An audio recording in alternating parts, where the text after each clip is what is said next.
प्रणाम भाई लोग, नमस्कार, सत श्री अकाल, जय श्री राम। आज का जो हमारा लेक्चर है वो दूसरा लेक्चर है फिजिक्स का। ठीक है, देखो फिजिक्स में मुझे आज डायमेंशन सिखाना है। विमीय सूत्र, डायमेंशनल फॉर्मूला बोलेंगे, आयामी सूत्र।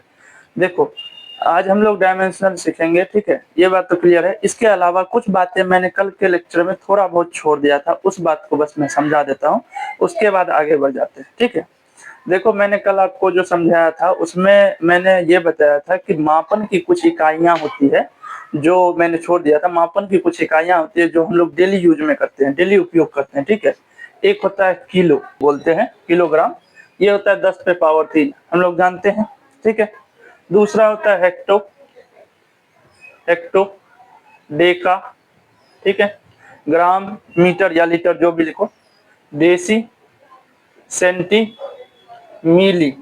ठीक है, ये हम लोग हमेशा यूज करते हैं, इसलिए हम लोग को हमेशा याद होता है। ठीक है, जो कि ये आपसे पूछेगा भी नहीं एग्जाम में, एकदम क्लियर हो। 10 पे पावर 3 है तो 10 पे पावर -3, 10 पे पावर -2, 10 पे पावर -1, यहाँ हो जाएगा बीच में 10। यहाँ ग्राम अगर कुछ होता, ग्राम या डेसी सेंटीमीटर कुछ भी होता। ठीक है, 10 पे 1, 10 पे पावर 2 और 10 पे पावर 3। ठीक है, 1 2। ठीक है, अब देखो इसमें जो पूछता है कुछ बातें, उन बातों को मैं बस बताऊंगा। ठीक है, इसमें एक तो आप याद रखो, इस जो ये जो मापन की इकाई है, इसमें आपसे एक पूछेगा सबसे छोटी इकाई। ठीक है, मापन की सबसे छोटी इकाई पूछेगा, और दूसरा क्या पूछेगा, मापन की सबसे बड़ी इकाई। ठीक है, यही दो पूछता है।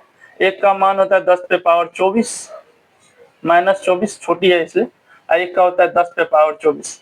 दोनों का नाम वाई से शुरू होता है। ठीक है, आप कमेंट में आंसर दे सकते हो इसके अलावा। ठीक है, 10 पे पावर 24 को बोलते हैं योटा, योटा।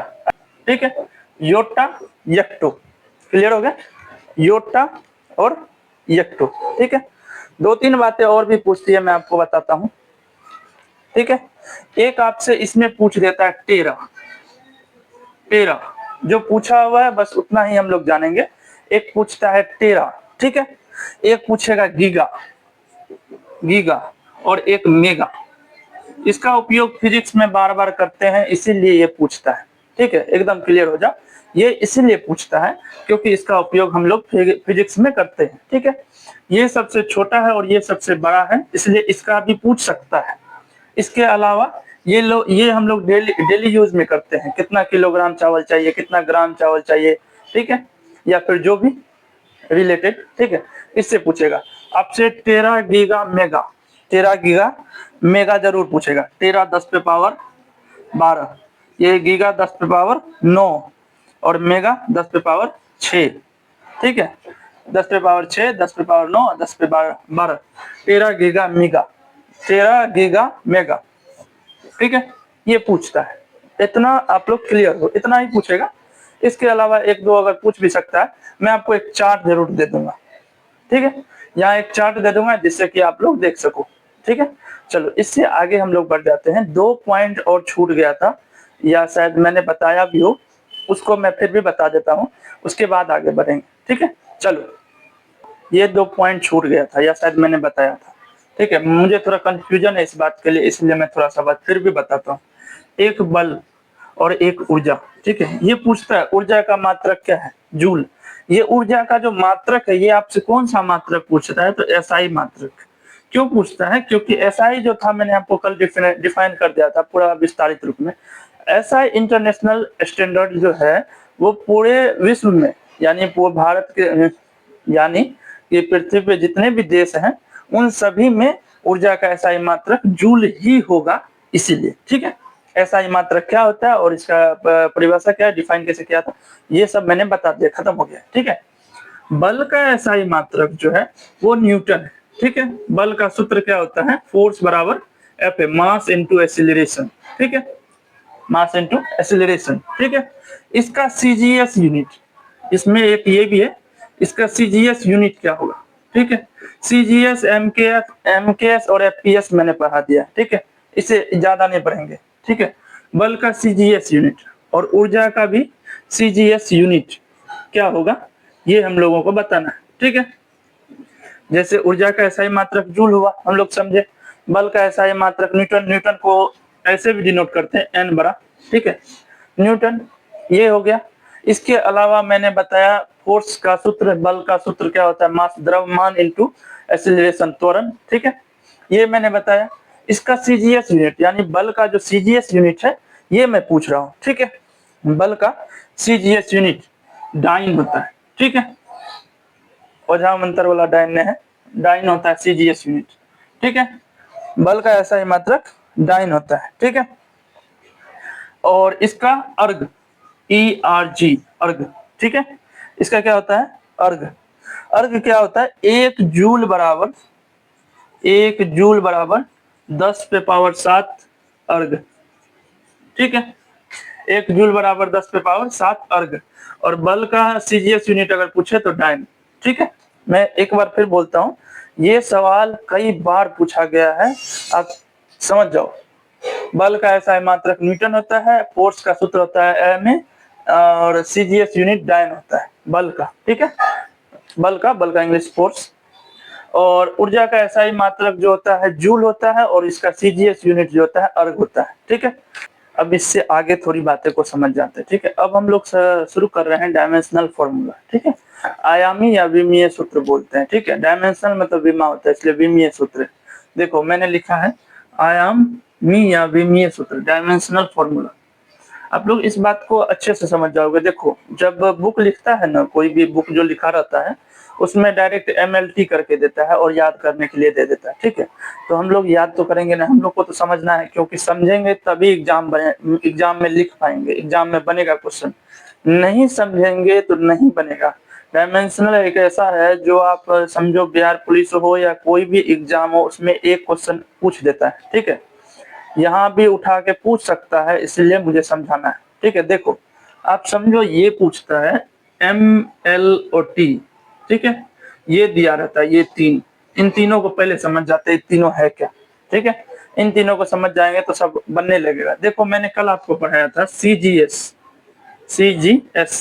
एक पढ़ाया था MKS, और तीसरा क्या पढ़ाया था FPS, ठीक है, कल के लेक्चर। अभी ये दूसरा ही लेक्चर है, आप समझो दूसरा ही लेक्चर में पढ़ा रहा हूँ। देखो CGS, MKS और FPS तीन को मैंने पढ़ाया था। इसको क्या पढ़ाया था, centimetre, gram, second, metre, kilogram, second, foot, pound, second, ठीक है। तो ये तीनों जो मैंने पढ़ाया था उसमें आपको बताया था कि ये टाइम का मात्रक है। कैसे मात्रक है मैंने आपको बता दिया था, टाइम यानी T, ये T इसको दर्शा रहा है, ठीक है। दूसरा ये मैंने पढ़ाया था ग्राम, किलोग्राम और पाउंड, ठीक है, ग्राम, किलोग्राम और पाउंड, FPS, ठीक है। ये जो था ये दर्शा रहा था लेंथ को, लेंथ मतलब लंबाई, यानी L को दर्शा रहा था, ये L है, और ये M को दर्शा रहा था यानी द्रव्यमान, ठीक है, मास, ये M है। और ये कैसे दर्शा रहा था ये मैंने कल के लेक्चर में बताया है, आप चाहो तो पीछे देख सकते हो, ठीक है। MLT मैंने समझाया, ठीक है। अब हम लोग आगे बढ़ते हैं, डायरेक्ट विमीय सूत्र पे आते हैं, ठीक है। पहले हम लोग एरिया वाइज से शुरू करते हैं, क्षेत्रफल, ठीक है।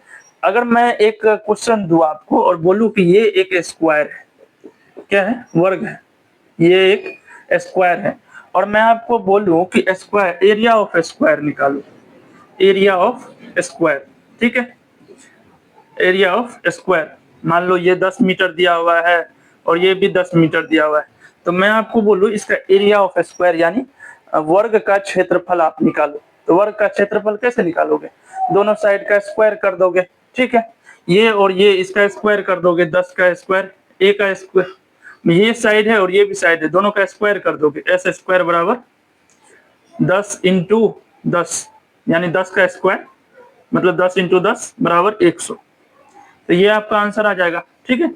इस प्रकार से आप करोगे, मीटर स्क्वायर कर दिए, दोनों साइड का स्क्वायर कर दिए, तो क्या आया हम लोगों को, आंसर आया क्या, एरिया का वर्ग का क्षेत्रफल आया, वर्ग का एरिया या क्षेत्रफल आया, ठीक है। तो 10 का स्क्वायर कर दिए तो क्या आ गया 100, ठीक है। 10 का स्क्वायर को ही 10 गुना 10 लिखते हैं, इस तरह से मैंने बस बताया है, ठीक है। अब इसी से हम लोग आगे बढ़ते हैं, ठीक है। चलो इसको मैं थोड़ा मिटाता हूँ, आगे बढ़ते हैं। बढ़ने के लिए इसमें अभी हम लोग क्या किए कि ये मेरा एक स्क्वायर है, वर्ग है, ये हमारा एक फिगर है जो वर्ग का है और इसका हम लोगों ने क्षेत्रफल निकाला। तो कैसे निकाला? साइड का स्क्वायर किया, ठीक है। किसका स्क्वायर किया? साइड का स्क्वायर किया, ठीक है। इसमें निकाल क्या रहे हैं बताओ? अगर मैं आपको साइड का स्क्वायर करने दूं, यानी इसका अगर क्षेत्रफल निकालेंगे तो साइड का स्क्वायर कर दिए, साइड का स्क्वायर किए, ऐसे स्क्वायर बराबर 100 आंसर आया आपको, ठीक है।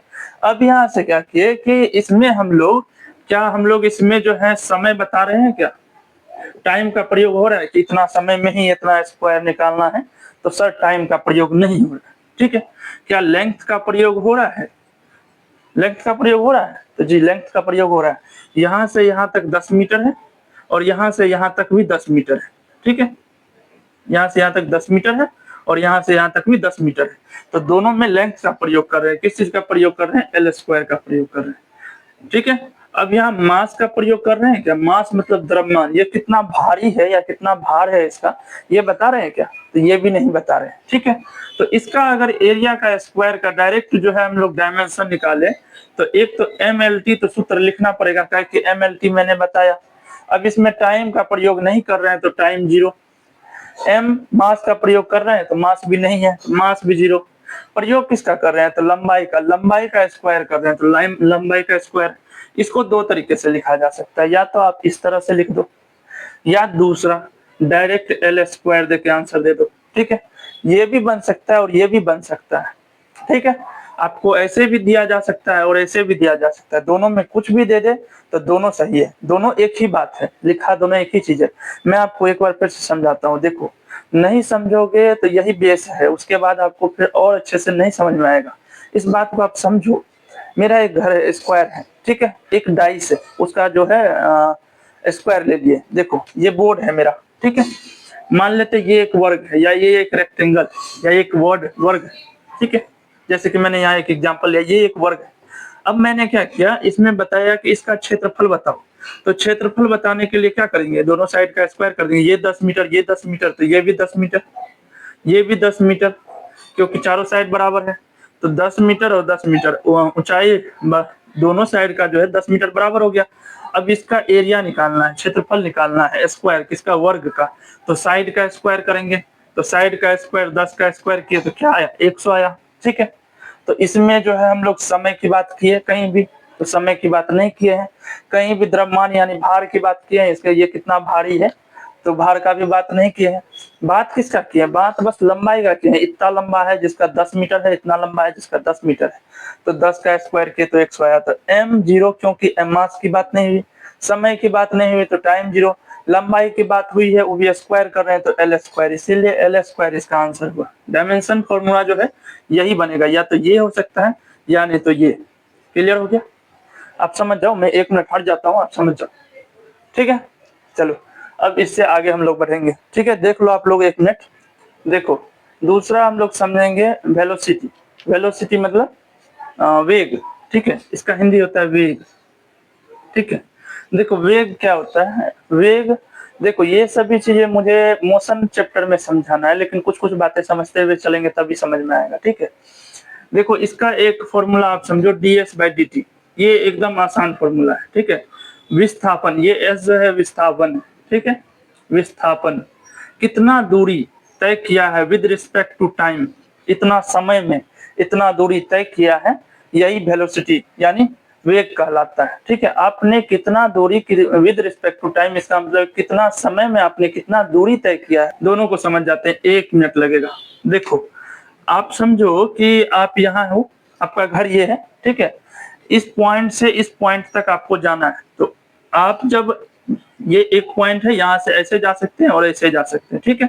जब आप ऐसे गए, यहाँ से यहाँ आए, फिर यहाँ गए, ये मेरा घर है और ये मेरा स्कूल है, ठीक है।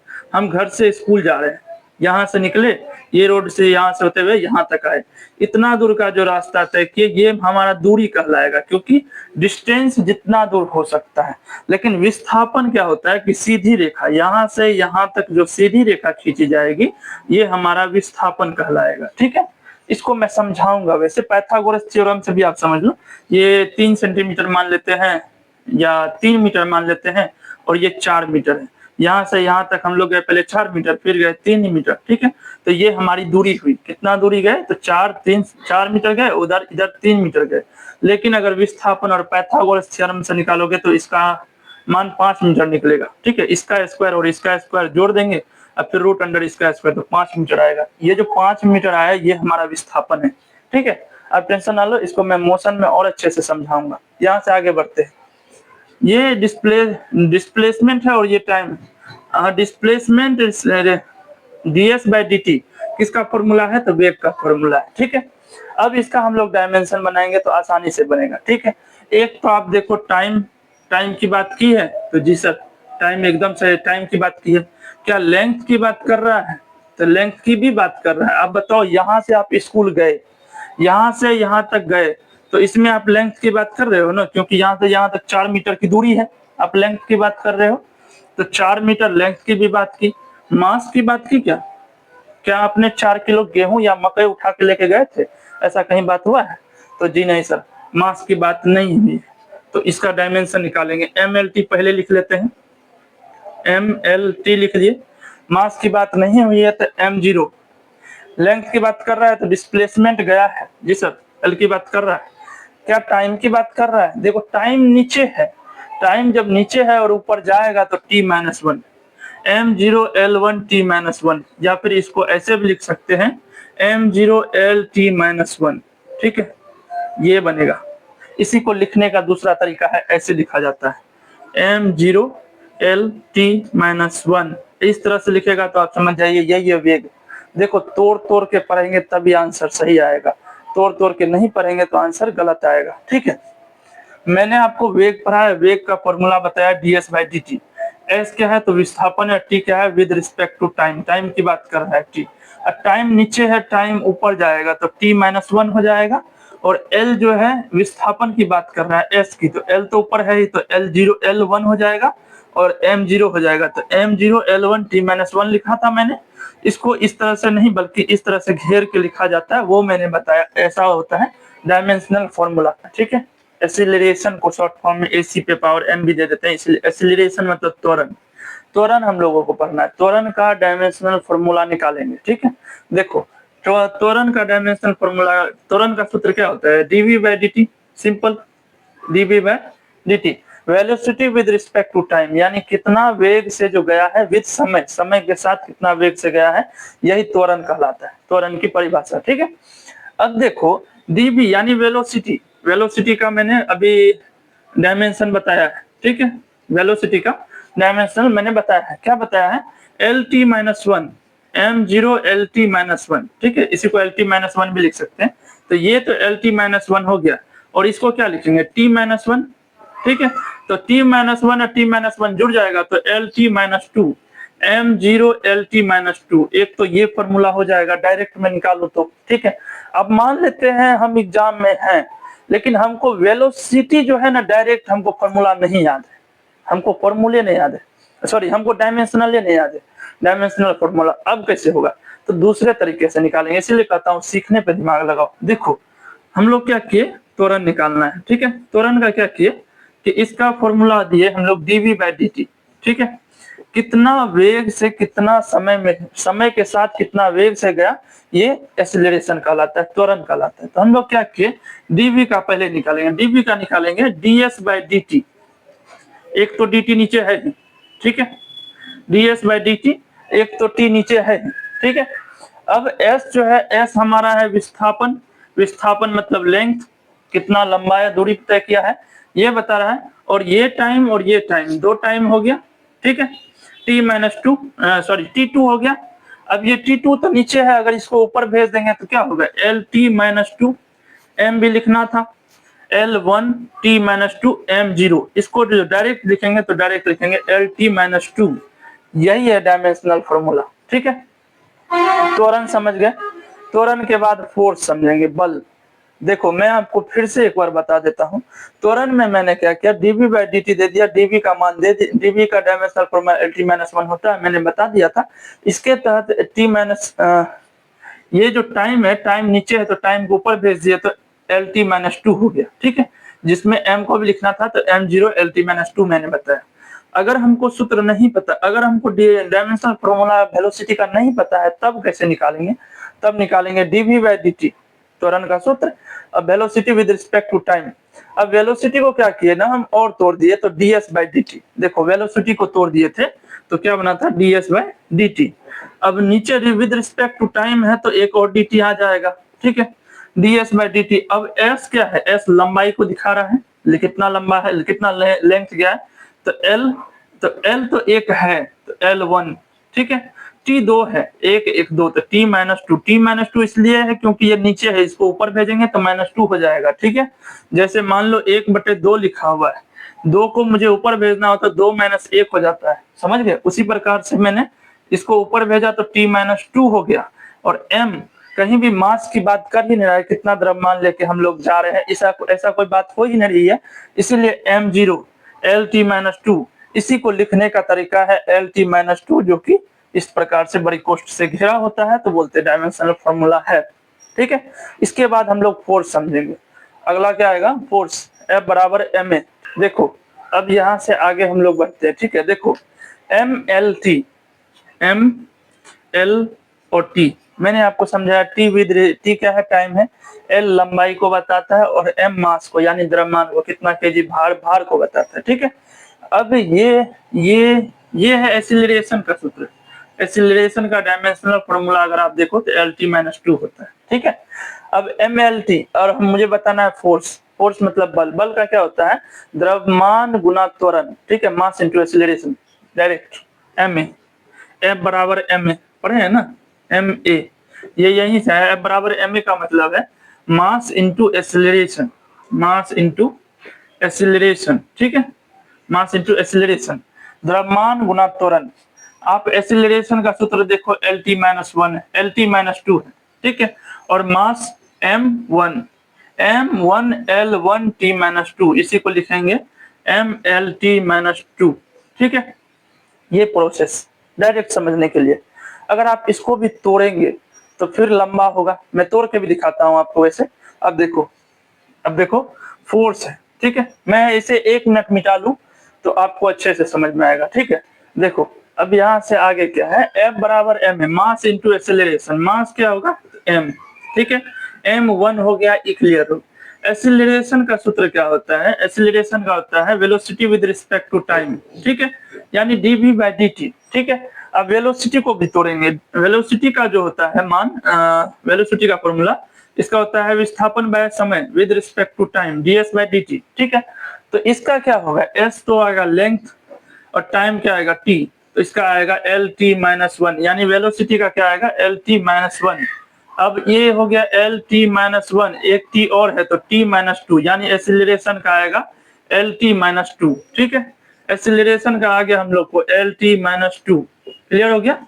m0 है, अगर आप इसको ऐसे लिखो तो m0 Lt-2 लिख सकते हैं, तो m0 Lt-2 हो गया। अब मास तो है इसमें, जब फोर्स का निकालेंगे तो मास 1 आएगा, तो मास जब 1 आएगा तो F बराबर हो जाएगा L1 T-2, जिसको हम लोग लिखते हैं MLT-2, ठीक है। इसी तरह से तोड़ा जाता है, ये पूरा प्रोसेस है, ठीक है। या तो आप इस तरीके से तोड़ो, या नहीं तो डायरेक्ट जो है एक्सीलरेशन का पता है Lt-2, तो डायरेक्ट मास घुसा दो, MLT-2 हो जाएगा, क्लियर है। एक्सीलरेशन हो गया, और 2 बचा है, उन 2 को करने के बाद फिर खत्म कर देंगे, ठीक है। चलो क्या मैंने क्या बताया कि प्रेशर जो होता है, प्रेशर का फॉर्मूला होता है F/A, ठीक है। F मतलब फोर्स, फोर्स का मैंने सूत्र क्या बताया था, m1 L1 T-2, ये बताया था। और एरिया का क्या बताया था, एरिया का होता है साइड स्क्वायर, साइड का स्क्वायर करते हैं तो एरिया का क्षेत्रफल निकलता है, एरिया यानी क्षेत्रफल निकलता है, ठीक है। साइड स्क्वायर निकला, साइड मतलब लेंथ की बात कर रहे हैं तो L²। अब देखो L ऊपर में 1 है, L ऊपर में 1 है, और यहाँ L 2 है, काटेंगे तो 1 यहाँ बच जाएगा, इसलिए यहाँ हो जाएगा m1 L-1 T-2, ठीक है। यही आपका जो होगा डायमेंशनल, इसको इस तरह से लिखेंगे ML-1 T-2, ठीक है।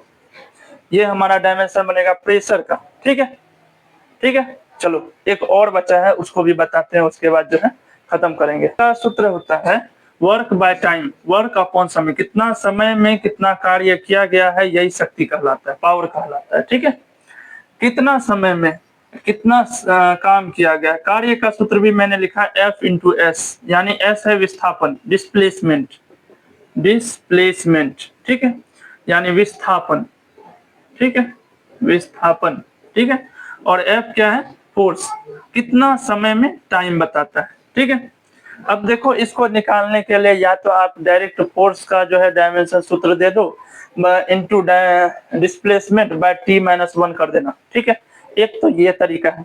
दूसरा क्या है कि आप इसको लाइन बाय लाइन तोड़ते तोड़ते तोड़ते अंत तक पहुंचो, तब डायमेंशन आपको निकलेगा। ठीक है, तो इसको अगर हम लोग निकाले, ठीक है, तो फोर्स का जो है अभी मैंने सूत्र बताया था mlt-2, mlt-2, ठीक है, mlt-2 ये फोर्स का सूत्र था, इनटू L बाय T। ठीक है, ये मैंने बताया। तो L एक जोड़ेंगे तो ml2t-3 ये बनेगा, ml2t-3, एक तो ये बनेगा। ठीक है, या दूसरा हम लोग क्या करेंगे कि F into s by t लिखे हैं, force into displacement by time. तो F का सूत्र क्या होता है, ma, m into a into s length by time, एक तो ये तरीका है। ठीक है, अब m तो m रह जाएगा, m बड़ा हो जाएगा, मास की बात कर रहा है। एक्सीलरेशन को भी तोड़ेंगे तो dv बाय dt। ठीक है, dv बाय dt यानी ds बाय t-2, ठीक है, lt-2, lt-2 ये एक्सीलरेशन का आ गया। ठीक है, इसका क्या आया, lt-2 और s डिस्प्लेसमेंट को l और ये टाइम। ठीक है, एक तो ये तरीका है। अब इसमें हम लोग क्या करेंगे, m तो m आ जाएगा, l और t आना है, तो m एक आ जाएगा, l दो आ जाएगा, एक और एक दो आ जाएगा, t कितने हैं, -2 है, और नीचे में क्या आएगा तो t। इसको तोड़ेंगे तो बनेगा, इसको तोड़ेंगे तो बनेगा m l 2 t, 2 यहाँ है और एक यहाँ है, तो ये ऊपर जाके एक जुड़ जाएगा तो t-3। एक तो ये तरीका है कि आप डायरेक्ट चिपका दो, आंसर चिपका दो इसके साथ, f का mlt-2, एक l ले लिए एक t ले लिए, आ गया, सिंपल सा ये है। दूसरा क्या है, आप इतना लंबा प्रोसेस करो, प्रोसेस में क्या किए, वर्क का जो है F इंटू एस होता है, टाइम का T, मैंने आपको लिख के बताया। दूसरा क्या है कि F का जो सूत्र होता है वो mass into acceleration into displacement, मतलब द्रव्यमान गुना त्वरण गुना विस्थापन बाय समय, रिस्पेक्ट टू टाइम। अब मास का जो मास m आ गया, एक्सीलरेशन का lt-2 आ गया, अभी मैंने बताया था यहाँ करके। ठीक है, lt-2 आ गया और डिस्प्लेसमेंट का l आ गया। ठीक है, विद रिस्पेक्ट टू टाइम यानी टाइम का t एवेट करेगा। क्लियर हो गया, t पे पावर यहाँ 1 है, ऊपर जाएगा तो -1 हो जाएगा, जो कि मैंने यहाँ बताया है। देखो m का m आ गया, lt-2 तो l 2 हो जाएगा, t-2 हो जाएगा, बट t1। ठीक है, ml2 t-2 बाय t1। ठीक है, अब इसको हम लोग तोड़े तो m तो m, l2 तो l2, 2 यहाँ है, एक ऊपर जाके जुड़ जाएगा तो t-3, ml2 t-3। ठीक है, इसी को डायमेंशनल फॉर्मूला कहते हैं और यही पूछता है। ठीक है, इतना विस्तारित में बताने के कारण था कि आप लोगों को समझाना था मुझे। ठीक है, जो मैंने समझा दिया, यहाँ तक हमारा क्लियर हो गया है, सारी गप खत्म हो गई है, यहाँ से आगे आप लोग जान गए हैं पूरा। ठीक है, तो डायमेंशनल चैप्टर यही खत्म कर देते हैं, डायमेंशनल टॉपिक जो है यही खत्म कर देते हैं, और यहाँ से आगे जो है हम लोग फिर मोशन की ओर बढ़ जाएंगे। ठीक है, लेकिन कल के क्लास में मैं आपको सिर्फ क्वेश्चन आंसर्स दूंगा। ठीक है, कल के क्लास जो होगा वो केवल क्वेश्चन आंसर के लिए होगा, अभी तक जो पढ़े हैं उसी में से पूछूंगा। ठीक है, डायरेक्ट मैं बता दूंगा कि त्वरण का डायमेंशनल फॉर्मूला क्या होगा, 4 ऑप्शन दिए रहेंगे, आप लोग निकालना आंसर। ठीक है, इस तरह से करके मैं दे दूंगा। इसके अलावा लेट्स डू को जरूर सब्सक्राइब करें, अगर अच्छा लगे वीडियो तो लेट्स डू को जरूर सब्सक्राइब करें, कम से कम सब्सक्राइबर बढ़ाएं, 1000 सब्सक्राइबर होगा उसके बाद ही हम लोग आगे बढ़ेंगे। ठीक है, लाइव क्लास में लाऊंगा आप लोगों के लिए, तब तक इसी तरह चलेगा। ठीक है, धन्यवाद।